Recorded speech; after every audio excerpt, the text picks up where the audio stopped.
قطرة مياه تساوي حياة. المياه المياه هي روح البني آدم، هي روح البلد. كلنا محتاجين كل نقطة مية في البلد دي، بجانب اللي احنا عندنا مشكلة كبيرة، مشكلة سد النهضة.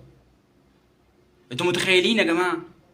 بلد عملت السد فتعبنا كلنا وبدأنا نقلق ونخاف.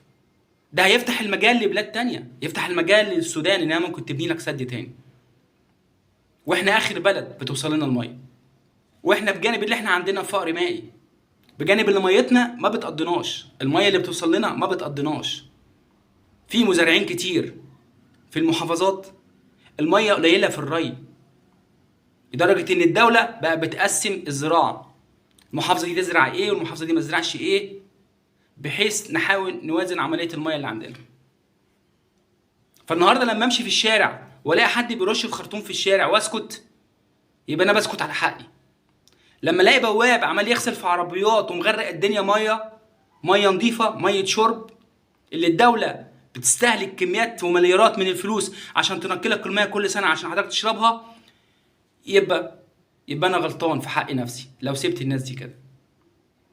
مع ان في دور كبير على احياء وموظفين الاحياء اللي قاعدين في مكاتبهم وما بيشتغلوش، ان هو يلف ويشوف المخالفات ويرفع المخالفات وينفذ الغرامات عشان الناس كلها تخاف تعمل ستوب.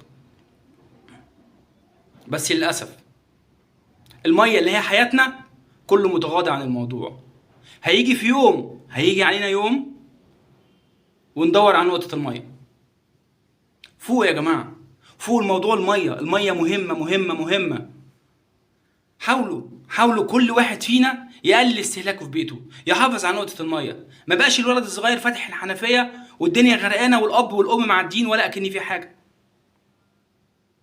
نقطة المية حياة بني آدم.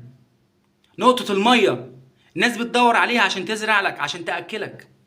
ده بجانب كمان ان تكلفة المية عالية واستهلاك الفواتير عالية دلوقتي. فواتير ميتنا بقت غالية. بس قبل ما ندور على الفلوس بتاعة المية لازم ندور على روحنا، على حياتنا، لأن المية مرتبطة بحياتنا. أتمنى أن الناس تحافظ على المية.